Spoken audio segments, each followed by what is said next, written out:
Dr. Newton, seja muito bem-vindo ao nosso programa. Muito obrigado pela sua colaboração. Eu agradeço a oportunidade, Thaís. É um prazer estar com você. Dr. Newton, o novo Código de Processo Civil foi sancionado em março de 2015 e veio para substituir um texto de 1973, e isso são mais de 40 anos depois. Essa atualização era necessária? Thaís, esse é um tema controverso, né? O período que precedeu a edição desse novo código foi um período em que houve muita essa discussão.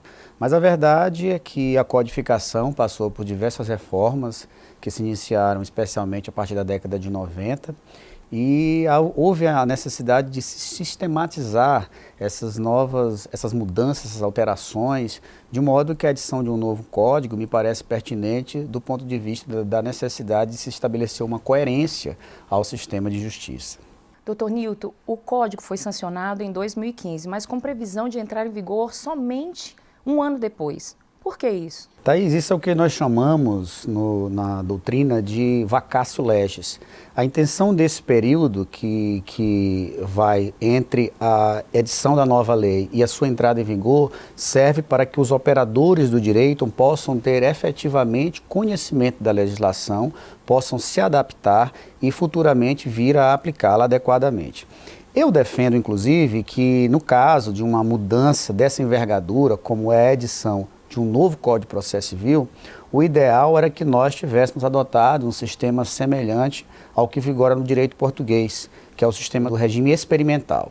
Eu penso que deveria ter se editado esse novo código, ser aplicado inicialmente a algumas unidades jurisdicionais, para a partir dali se ter um parâmetro efetivo de eficiência desse novo sistema, a partir de números, e aí depois se estender para o restante do Poder Judiciário.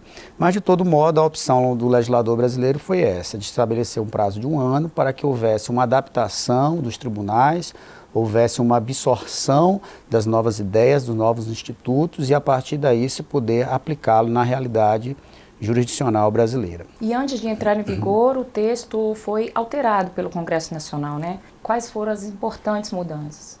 Ainda durante a vacatio legis do novo Código de Processo Civil, foi editada a Lei 13.256 de 2016. O objetivo dessa lei foi fazer alguns reparos, digamos assim, que levaram em conta alguns receios dos tribunais no tocante à gestão dos processos judiciais. Entre elas, nós tivemos, por exemplo, uma modificação sobre a ordem cronológica de julgamento.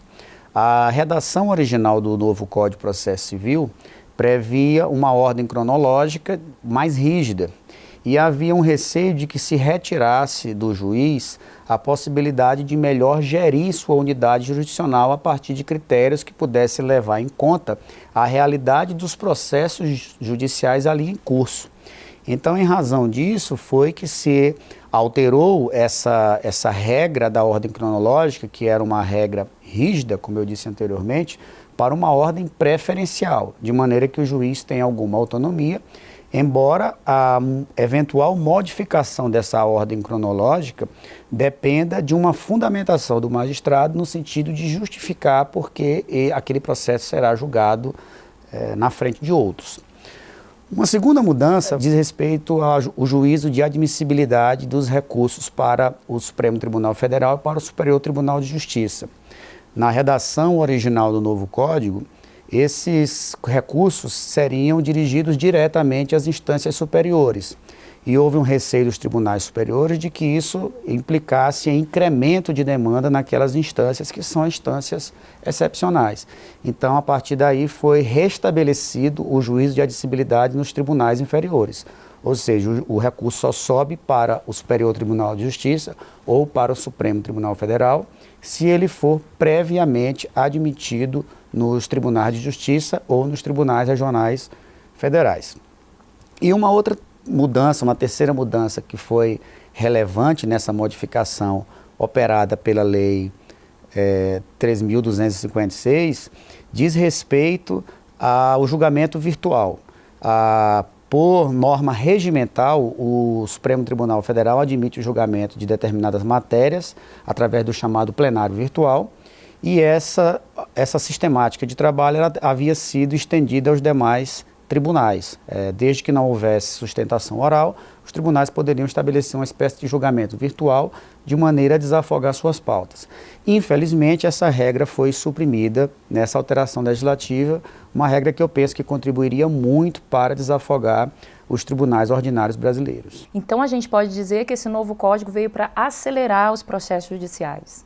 Essa é uma pergunta extremamente complexa, porque eu posso respondê-la afirmativamente se nós estabelecermos aí um prognóstico de médio prazo. Porque a sistemática do novo código, ela trabalha inicialmente com a ideia de um sistema de precedentes.